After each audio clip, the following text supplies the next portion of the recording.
So let's jump into the introduction. This introduction is about four things. It's to review the purposes of a biblical church and why that is, to understand the mission of God, to learn the giants and solutions of the peace plan, and then to discover the role of local church member in God's mission for the world.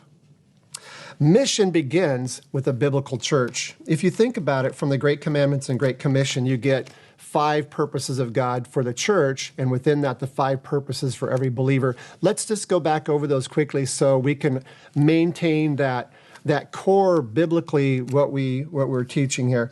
In the Great Commandments, in Matthew 22, 37 to 39, we have the Great Commandments where Jesus said, love the Lord your God, which is worship, with all your heart, with all your soul, with all your mind.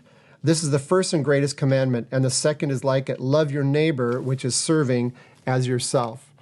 And then the Great Commission, Jesus came to them and said, all authority in heaven and on earth has been given to me.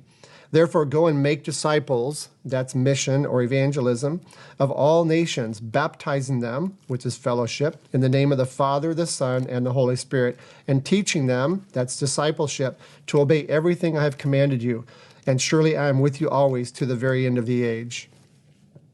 A biblical church that's fulfilling the Great Commandments and the Great Commission, that's really living out worship and fellowship and discipleship and serving and evangelism and mission in the world.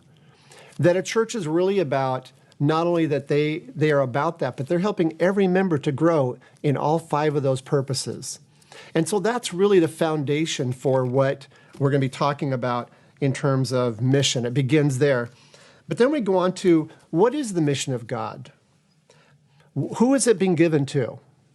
And so we want to look at first that the worship of God everywhere is about what the mission of God is, the worship of God everywhere, that God would be worshiped among all peoples.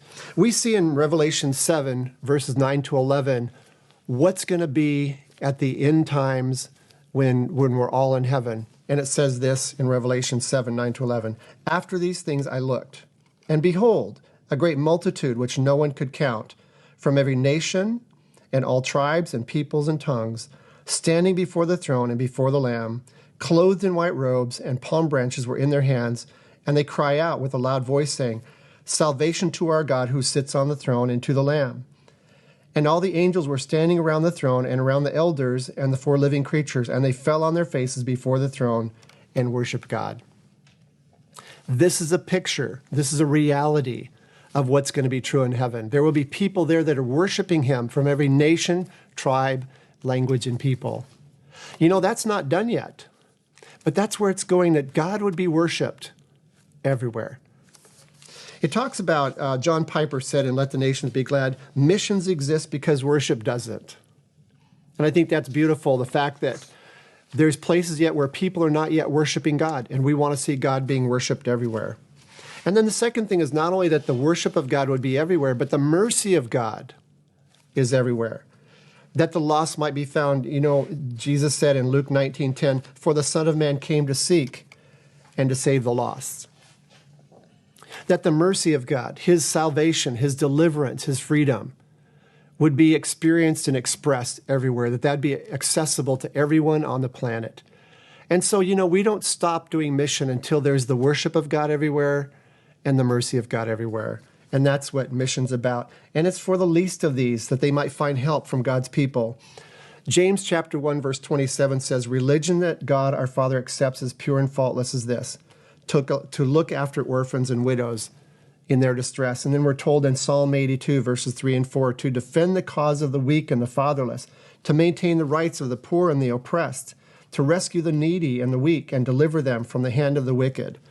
And then we see in Matthew 25, verses 35 to 40, this powerful statement where Jesus said, for I was hungry and you gave me something to eat. I was thirsty and you gave me something to drink. I was a stranger and you invited me in. I needed clothes and you clothed me. I was sick and you looked after me. I was in prison and you came to visit me. And then it says, the righteous will answer him, Lord, when did we see you hungry and feed you, or thirsty and give you something to drink? When did we see you, a stranger, and invite you in, or needing clothes and clothe you? When did we see you sick or in prison and go to visit you? And the king will reply, I tell you the truth, whatever you did for one of the least of these brothers of mine, you did for me.